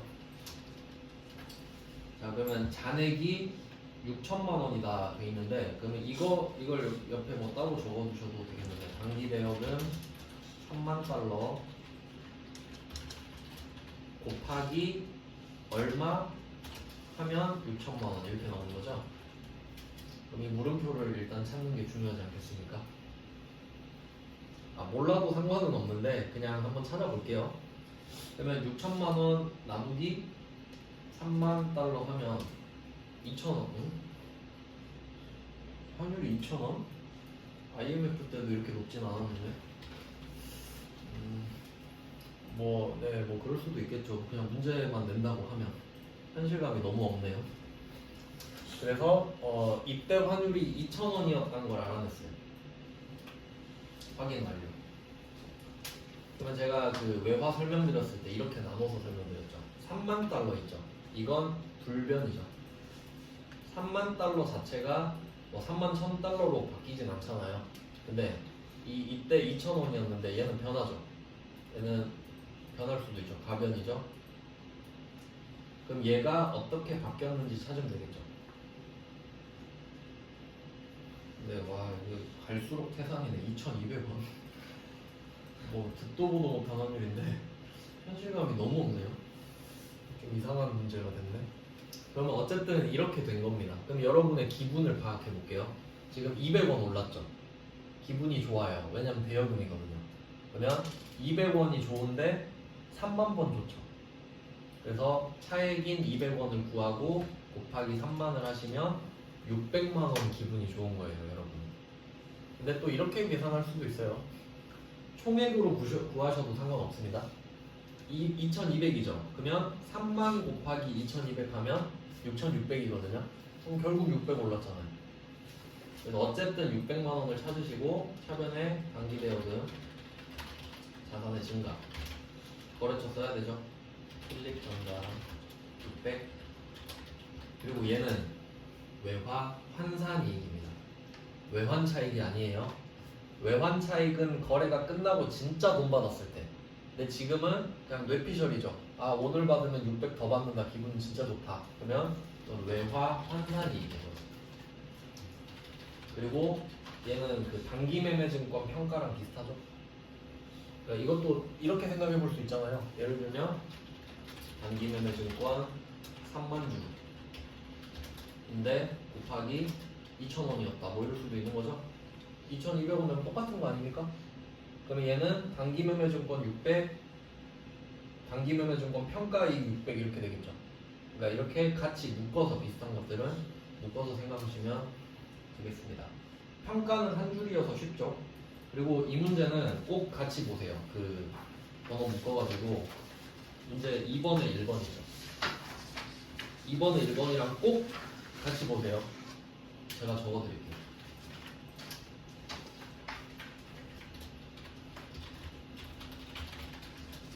왜 같이 봐야 되는지 제가 적어서 보여드리겠습니다.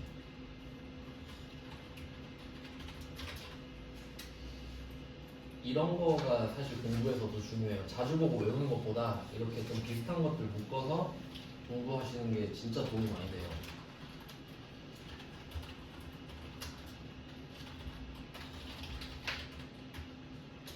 아, 이거 외환차손이었죠. 그리고 패턴을 보는 거예요. 자, 얘는 12월 31일이죠. 평가. 그리고 얘는 거래가 끝났죠. 거래가 끝나는 건 몇 월 며칠일지 모르잖아요. 자, 그럼 패턴을 딱 보는 겁니다.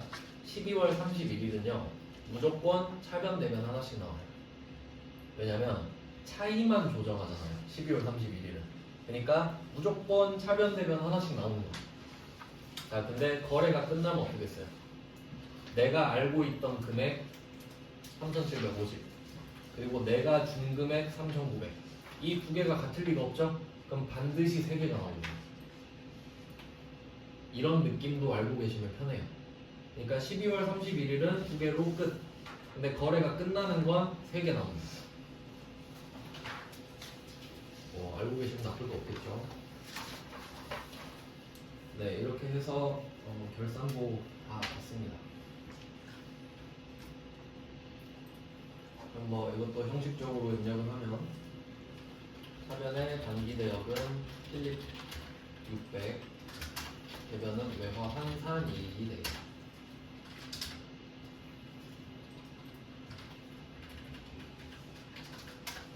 자, 이제 6번 남았네요. 6번은 장부 조회입니다. 자, 1번부터 보겠습니다. 1번에 부가가치세 예정 신고기간. 그럼 일단 부가가치 쪽으로 가야겠죠. 이제 후보는 신고서 아니면 합계표인데 카드 과세 매출입니다. 카드 과세 매출. 그러면 금액이잖아요. 그럼 합계표는 일단 아니거든요. 그러면 원래는 이론상으로 신고서로 들어가야 맞아요. 하지만 여기선 중요한 게 있죠. 그러니까 원래 신고서 자리로 보면은 3번 자리거든요. 3번 자리. 3번을 보시면 과세, 신용카드, 현금 영수증 써 있잖아요. 근데 두 개가 합쳐져 있죠. 근데 문제에서는 카드 과세 매출만 물어봤죠? 그러면 3번을 봐서는 알 수가 없죠. 그래서 이 문제는 메인 매출장 중요 표시할게요. 문제 6번에 메인 매출장 건들면 합격률을 좀 낮추고 싶다는 소리예요. 메인 매출장은 뭘 할 때 하는 거냐면 메인 매출정표 유형 검색할 때. 그럼 우리는 지금 이 메인 매출정표 유형 중에 17번 카가 올라야 되거든요. 왜냐면 신고서에서 볼 수가 없기 때문에 그래요. 신고서에 못 보니까. 그래서 메인 매출장은 예시를 따로 또 써둘게요. 이렇게 17 카바랑. 왜냐면 이제 메인 매출장 나오면 바로바로 좀 캐치하면 편하잖아요. 불러드리고 왜 그런지 이유도 설명드리겠습니다. 그럼 일단 지금 그 카과를 말씀드렸으면 세트로 나와야 되는 게 반드시 있죠. 17 카과랑 당연히 22 현과 같이 와야 되지 않겠습니까? 둘을 합방시켜 놓은 자리니까 현과 물어봐도 직접 가서 봐야겠죠. 합쳐놨으니까 둘이 섞여 있잖아요. 그러니까 17 카과랑 22 현과는 무조건 세트인 겁니다.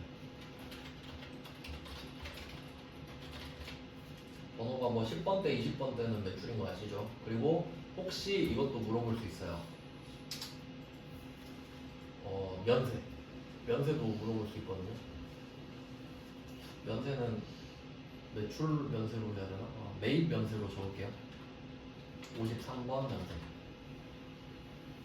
왜 그런지 또 생각해 볼까요? 부가가치세 신고서에는 부가가치세만 적죠. 면세는 부가가치세 없죠. 그러니까 부가가치세 신고서에서 원칙적으로는 면세를 알 수가 없잖아요. 그러니까 혹시 면세로 산 거 얼마 있니 물어보면 메인 매출장 가야 되는 거지. 이론상으로 그래요. 그리고 제가 알기로 이 세 개를 벗어난 적은 없어요. 시험 범위에서 일단 메인 매출장 냈을 때. 원래 면세는 신고서에서 검색은 가능하지만 그냥 이론상 말씀드린 겁니다. 그러면 이때 메인 매출장으로 가보자. 메인 매출장은 여기 있네요. 오른쪽 위에. 자, 가서 기간부터 맞춰볼까요? 1월, 3월이죠? 1월, 3월. 그러면 매출 찍고 17 카고아 이렇게 봐야겠죠. 자, 그리고 물어보는 거 잘 보셔야 돼요. 공급 대가죠? 공급 대가. 그럼 공급 대가는 합계 보셔야 됩니다. 그리고 기간이 1월부터 3월이죠. 그럼 우리는 분기계를 봐야 됩니다. 합계, 분기계 이렇게 해서 둘이 크로스 시켜야 됩니다. 답이 133만 원 이렇게 알 수 있는 거죠. 공급 대가니까 합계. 혹시 공급 가액 물어보면 당연히 공급 가액 보시면 돼요. 그래서 답은 133만 원 써주시고 메인 매출장이 오답률이 꽤 높은데 못 찾은 사람도 꽤 있었을 거예요. 그 다음에 6번에 2번. 아, 이번엔 진짜다. 영업 외 비용. 월계표죠. 그룹 이름 나오면 월계표죠. 어제는 총계정 원장이랑 헷갈렸었는데 이거는 확실하죠. 월계표 가서 6월 거니까 6월 동안 한 달 동안이죠. 6월 한 달 동안이니까 6월부터 6월 검색. 그리고 영업외 비용이면 차변이겠죠. 비용이니까 스크롤 쭉 내려보시면 영업외 비용 8번 이렇게 써 있습니다. 그리고 월계표는 현금 지출액도 알 수 있는 거 아시죠? 근데 여기서는 총 물어봤으니까 13만 1,000원이 답입니다. 총 지출액이니까 계획 보셔야 돼요. 계획. 월계표 봤고요. 그 다음은 3번. 부가가치세 공제받지 못할 매입세. 금액 물어보면 이제 신고서죠. 금액 물어보면 신고서. 자, 일기 확정. 이거 좋네요. 일기 확정이라고만 말하고 개월을 말 안 해줬죠. 그러면 일기 예정, 일기 확정, 2기 예정, 2기 확정이니까 4월부터 6월인 거죠. 그래서 부가가치세 신고서로 가셔서 4월, 6월을 검색하시면 됩니다. 그리고 이건 앞에서 나왔었던 건데 공제받지 못할 매입 세액이죠. 답은 16번의 세액이에요. 답은 306만 원이죠.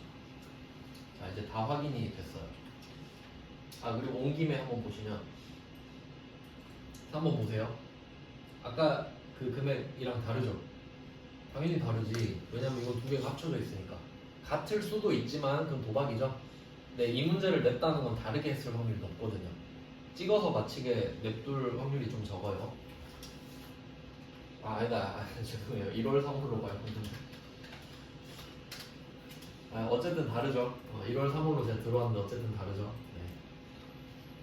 그래서 검색을 해야 된다는 걸 보여드렸습니다. 자, 이제 나머지 이론만 보면 됩니다.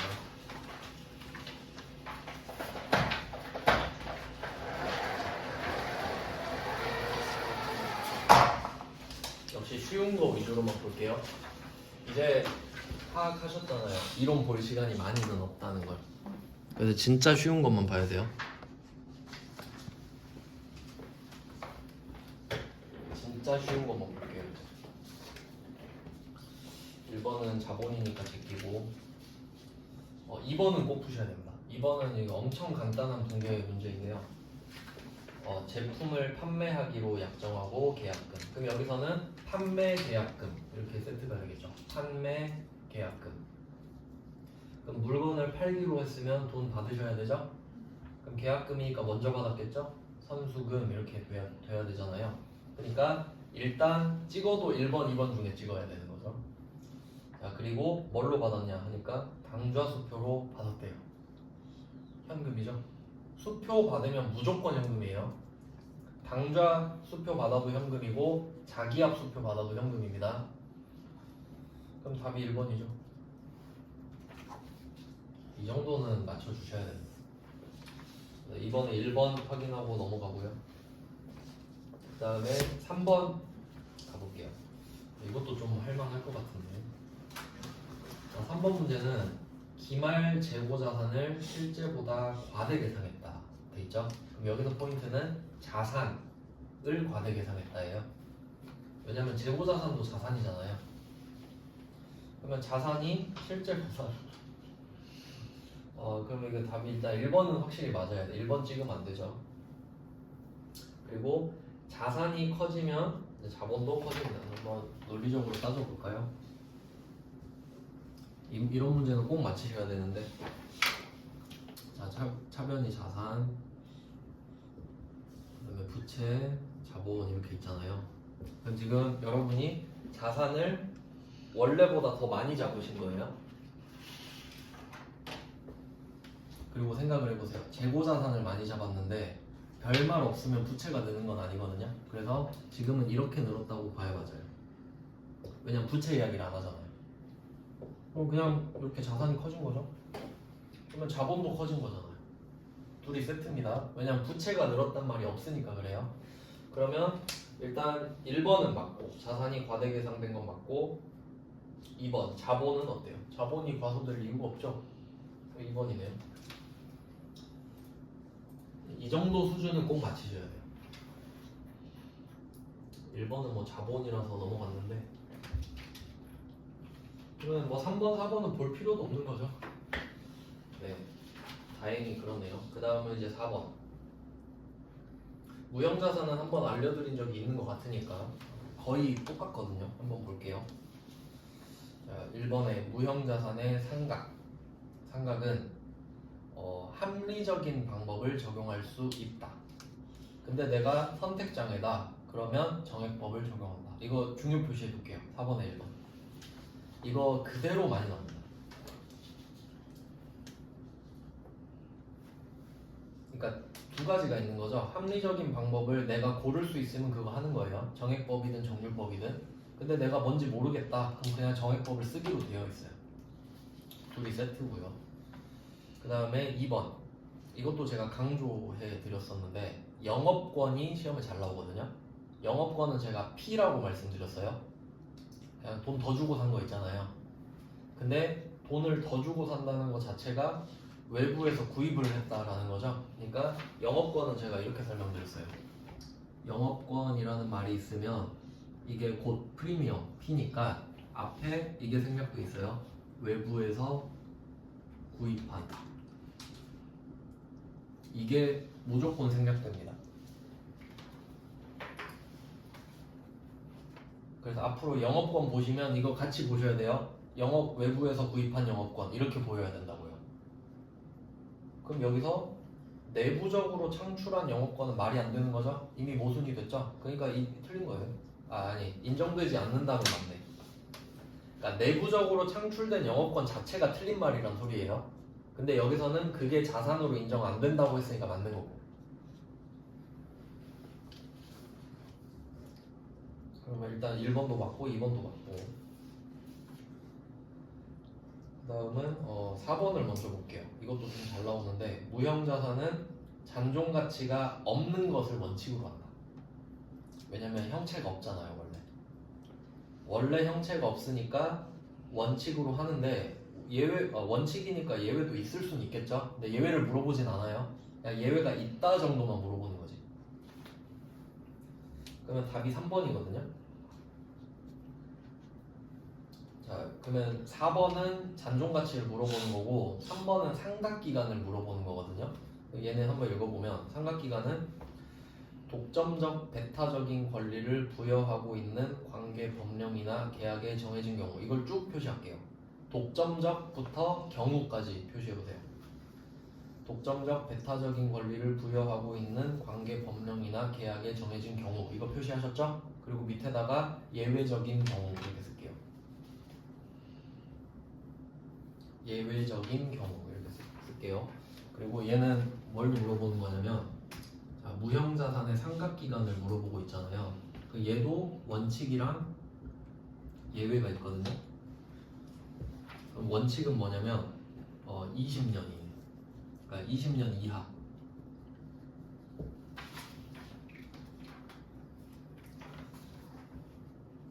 무형자산 아마 특허권 기간이랑 관련이 있을 거예요. 그러면 상각기간은 20년 이하로 하세요 이렇게 해놨어요. 하지만 예외도 있는 거예요. 원칙이 있으니까. 그러면 제가 예외를 말씀드렸죠. 이게 예외라고 말씀드렸잖아요. 그럼 예외인 경우에도 20년을 초과할 수 없다? 그럼 아니지. 원래는 20년을 초과할 수 없는데 예외적인 경우는 초과할 수도 있다. 뭐 이런 식인 거예요.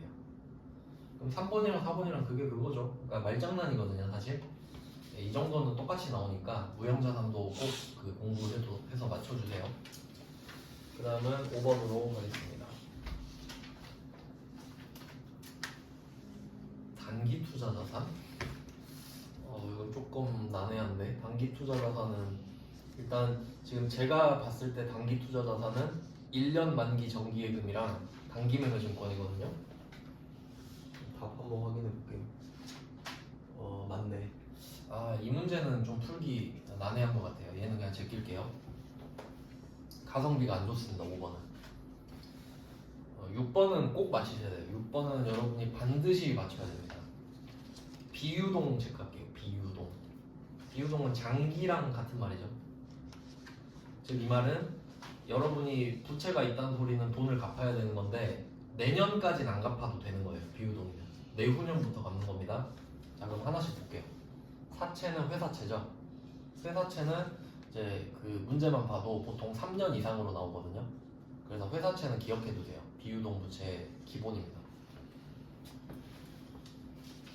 그 다음에 퇴직급여 충당 부채. 요거는 그 회사가 직원들이 전부 다 퇴사하면 얼마 줘야 되는지 체크해 놓는 거거든요. 퇴직급여 충당 부채는. 그러면 우리가 회사를 운영하면 직원들이 언젠간 퇴사한다고 생각하겠지만 내년에 퇴사한다고는 생각 안 하죠. 그래서 퇴직급여 충당 부채도 대표적인 비유동 부채입니다. 그러니까 사채랑 퇴직급여 충당 부채는 세트로 그냥 기억해 두세요. 이름에 장기가 안 붙었지만 무조건 성격 자체가 비유동이다. 시험에 엄청 잘 나와요. 자, 그리고 라를 먼저 볼게요. 라는 선수급. 일단 이게 부채인 건 아셔야 돼요. 아까도 나왔죠? 돈을 먼저 받았잖아요. 그리고 참고로 얘는 비금전 부채입니다. 우리가 이 돈을 갚아야 되는 건 아니죠. 그러니까 돈을 받았으니까 물건을 줘야 될 의무가 생기는 거죠. 그러면 계약은 보통 우리가 계약금 받고 돈을 막 2년 뒤 물건을 2년 뒤에 주고 그런 건 아니죠. 그러니까 선수금은 기본적으로 유동부채예요. 기본적으로. 왜냐면 계약금이랑 물건 주는 시기가 1년 안 넘죠, 당연히. 그래서 유동입니다. 네, 아마 다에서 많이 틀렸을 수도 있을 것 같아요. 자, 얘는 그 왼쪽에다 이걸 써놓을게요. 문제 풀다 나왔나? 왼쪽에 장기 차입금 써두세요. 그리고 화살표에서 유동성 장기부채 이렇게 하겠습니다. 이번 회차가 이론은 좀 쉽게 많이 냈네요. 자, 그리고 장기 차입금에다가 비유동 부채 이렇게 쓰고 유동성 장기 부채에 유동 부채 이렇게 써놓으시면 됩니다. 그리고 혹시 헷갈릴 것 같으시면 유동성 장기 부채 이렇게 표시할게요. 앞에 2개, 뒤에 2개. 유동부채예요. 아니면 딱 가운데 손으로 가리시면 유동부채죠. 이러면 안 까먹겠지. 절대 잊으시면 안 돼요. 이거 시험에 진짜 잘 나와요. 그러니까 사채, 퇴직급여, 충당부채, 유동성 장기부채는 맨날 나와요. 맨날. 왜냐면 사채랑 퇴충은 이름 앞에 장기가 안 붙었죠. 그러니까 내는 거고 유동성 장기부채는 유동이랑 장기가 다 들어있죠. 헷갈리니까 내는 거고. 그러니까 뻔하다고요. 장기 차입금은 아무도 안 틀리겠죠. 장기가 비유동이니까. 그러니까 내는 게 딱 정해져 있어요. 그 다음에 7번도 한번 해볼까요? 재고자산 평가. 이것도 알면 안 어렵거든요. 그 여기다가 적각법이라고 써놓읍시다. 적각법. 공식 써놓을게요. 저가법은 미니멈 최소값 미니멈 원가 시가 그리고 여기서 시가는 일단 원래는 여러 가지가 있는데 순실현 가능 가치 이름이 길어서 저는 그냥 NRV로 이렇게 쓰는데 그러니까 이게 시가라고 생각하시면 돼요. 순실현 가능 가치가 공식 이겁니다. 원가 시가 중에 낮은 걸로 쓰기. 그러면 적용해 볼게요. 바로. 자, 그럼 비누부터 볼까요? 비누 100개 있죠? 자, 취득 원가 75,000원이죠. 그러면 75,000원에 샀으니까 75,000원이라고 적어놨겠죠. 이게 원가입니다. 그럼 취득 원가의 원가만 표시해 볼까요? 자, 근데 옆에 보니까 순실현 가능 가치가 더 낮죠? 그럼 차이가 얼마예요? 옆에 화살표 한 다음에 마이너스 10,000원 써놓을까요? 자, 그럼 비누는 한 개당 10,000원 떨어졌죠? 근데 100개 떨어졌죠? 그럼 100만원 떨어진 거죠? 10,000원짜리가 100개 떨어졌으니까. 자, 그 다음에 세제 볼까요? 세제? 세제는 한 개당 5만원에 사왔죠? 근데 지금 얼마예요? 7만원이죠. 그럼 누가 더 낮아요? 원가가 더 낮죠. 그럼 얘는 샀을 때 5만원으로 적어놨는데 평가를 하려고 보니까 7만원이죠. 그러면 원가가 더 낮잖아요. 그럼 얘는 아무것도 안 하는 거지. 낮은 걸로 한다 그랬잖아요. 그러면 세제는 평가 안 하는 겁니다. 오르는 건 평가 안 해요. 재고자산은 저가법이라고 그래서 제가 써드린 거예요. 할 수 있겠죠? 오르면 무시하면 돼요. 떨어진 것만 보면 된다고요. 그럼 답이 4번이죠. 이 사람이 머리를 잘 썼네요. 찍으면 1번, 3번 중에 찍으라고 이렇게 해놨네. 하지만 답은 4번이죠. 이 정도도 이제 기억하시면 쉽잖아요. 이 정도는. 그 다음에 8번 이것도 이제 맨날 나오는 거죠. 어제도 나왔었던 건데. 자, 수익 인식에다가 따로 좀 적어놓을게요. 수익 인식. 이걸 이제 여러분이 쉽게 풀려면 수익 인식은 언제 하냐면 같은 말로 소유권 이전 이렇게 써놓을게요. 수익 인식은 언제 하냐? 소유권 이전할 때 인식하는 겁니다. 그리고 상식적으로 생각해봐요. 여러분이 제품을 하나 갖고 있어요. 그럼 이걸 언제 수익으로 인식하냐? 그럼 여기서 우리가 배우는 수익은 제품 매출이거든요. 그럼 제품 매출을 언제 하냐? 상대방한테 물건 팔았을 때 인식하죠. 그러니까 내 거였는데 네 거가 되는 순간 수익이 잡히는 거죠. 그러니까 수익 인식하면 너무 두루뭉술하니까 내 거가 네 거로 되는 순간 이걸 찾자 이거예요. 알겠죠? 네 걸로 언제 바뀌는지. 자, 1번부터 보겠습니다. 자, 시용 판매는 써보고 결정하세요 이거거든요. 써보고 결정하라고 이미 보내줬어요. 그럼 내가 이때 보냈을 때는 주인 안 바뀌었죠? 내 거인 거죠? 그럼 언제 바뀌겠어요? 이 사람이 써보더니 좋아요 살게요 하면 주인 바뀌는 거죠. 그러니까 시용 판매는 구매 의사 표시 이렇게 되겠죠. 그러니까 이거는 그 문구를 외우는 게 아니라 상황을 대입해 보는 거예요. 왜냐면 안 산다 그러면 내 거잖아요. 그 다음 2번 예약 이건 넘어갈게요. 3번 할부 판매 이제 이게 중요한데 할부 판매의 경우 수익의 인식은 항상 소비자로부터 대금을 회수하는 시점이다. 약간 느낌 오지 않나요? 이게 그래 옳은 거라서 답이 1번이네. 1번만 체크하고 넘어갈게요. 그리고 4번은 봐야 됩니다. 4번은 어제도 나왔거든요. 8번에 4번 위탁 판매는 제가 잘 나온다 했죠. 또 나왔잖아요. 위탁자, 수탁자, 제3자 이렇게 3개 그리고 위탁자가 수탁자한테 보낼 때는 부탁하는 거죠. 그러니까 주인 안 바뀌죠. 소유권 이전 아니죠. 근데 수탁자가 제3자한테 넘기면 내 대신 팔아준 거죠. 엄청 쉽죠 이거는. 맨날 나옵니다. 위탁 판매의 경우 수익 인식은 수탁자가 제3자한테 인도한 시점이다 이렇게 봐야죠.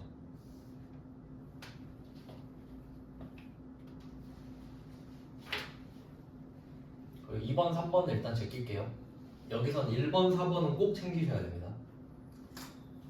뭐 공부를 뭐 무작정 다 하는 게 아니라 자주 나오는 것부터 챙기는 게 중요하니까. 2번, 3번 몰라도 답은 찾았습니다. 일단 넘어갈게요. 원가는 넘어가고 역시 부가가치세로 바로 가겠습니다. 자, 13번으로 갈 건데, 자, 이제 문제를 풀 때는 많이 아는 것도 중요한데 문제를 잘 읽는 게 진짜 중요하거든요. 그래서 지금 13번을 먼저 해석을 해볼게요. 자, 세금계산서 TI로 쓸게요. 세금계산서 발급, 의무, 면제 이거부터 한번 생각해 보겠습니다. 세금계산서 발급, 의무, 면제부터 생각할게요. 그럼 이 말은 원래 물건 팔면 상대방이 세금계산서 달라고 하면 줘야 되죠. 근데 면제가 됐다는 소리는 안 줘도 된다 이 소리예요. 여기까지는 이해되셨죠? 우리는 세금계산서 안 줘도 돼요. 근데 그게 틀린 거래. 그러면 저 같은 경우는 이 문제 나오면 이렇게 표시하거든요. 면제로 틀린 것 이렇게 나오죠. 그러면 면제 틀린 것 이렇게 두 개 제껴요. 그럼 물어보는 건 발급 의무 찾는 거예요. 아시겠죠? 이거 헷갈려서 틀리는 경우도 있거든요. 물론 답이 3개, 1개가 나눠져 있어서 그걸 정확히 다 알면 맞히는데 거의 그런 경우가 잘 없잖아요. 그러니까 문제부터 잘 읽자. 그럼 이 말은 세금계산서 발급 의무가 있는 걸 찾는 겁니다. 맞죠? 자, 그러면 1번 간주임대료. 얘는 그 부가가치세법에서 보증금 받았을 때 보증금은 받아도 돌려줘야 되잖아요. 그러니까 국세청이 보증금에 대해서는 부가가치세를 못 거두니까 그냥 이자율을 때려서 그냥 돈 내놓으라 그래요. 그럼 이건 억지 부리는 거기 때문에 그 1번 간주임대료 옆에다가 간주공급이랑 비슷하다고 써놓을게요. 간주임대료 옆에 비교 간주공급. 간주공급이랑 비슷해요. 그러니까 실제로 내가 물건을 판 건 아닌데 돈 내놓으란 소리거든요. 그래서 이 간주임대료는 억지를 부리는 거기 때문에 세금계산서를 발급할 수가 없어요. 내가 나한테 발급할 수도 없고 하니까. 그냥 답만 보면 되겠네요. 3번 보시면 구매 확인서에 의하여 공급하는 재화 영세율 세금계산서 발급 대상이죠. 그럼 바로 답 3번. 그리고 간주공급 혹시 써두셨으면 2번, 4번을 묶어서 간주공급에 연결해주세요. 2번, 4번은 간주공급인데 배우진 않았어요. 근데 몰라도 풀 수 있죠. 여러분은 3번만 알면 되잖아요. 자, 이제 14번입니다. 이거를 해야 되나? 14번은 넘어갈게요. 이거는 좀 가성비가 안 좋은 문제예요. 그 다음에 15번으로 가볼게요.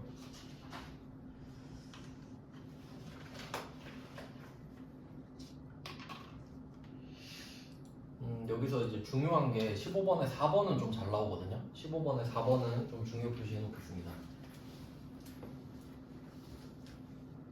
그리고 뭐라고 써두시면 되냐면 4번에는 간접세라고 써놓을게요. 간접세.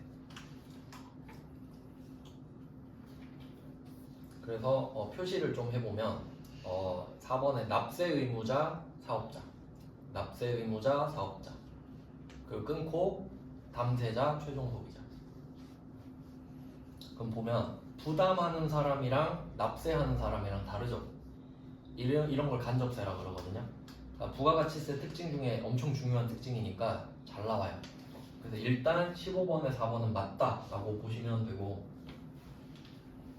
그 다음에 3번도 한번 볼게요. 3번 매출세액에서 매입세액을 차감해서 납부세액을 계산한다.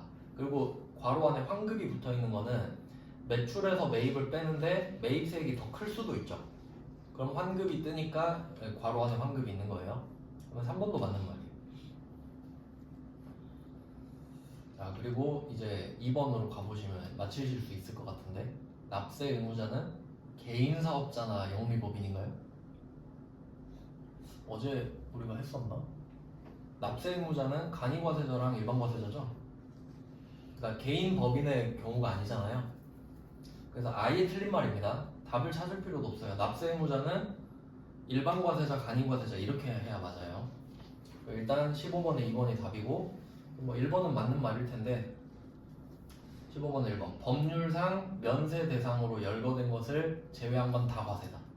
그래서 얘는 옆에 그림 하나만 그려놓을게요.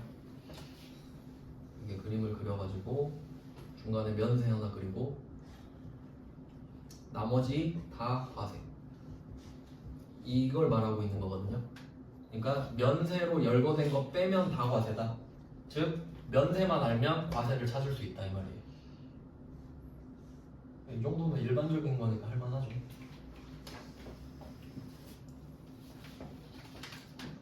그래서 지금 그 문제 푸실 시간은 없으시겠지만 이게 일반 그 이론 문제 풀다 보면 엄청 쉬운 것도 하나씩 있거든요. 그러니까 그래도 짬을 내서 5분 정도는 이론을 보는 연습도 해보시면 좀 좋아요.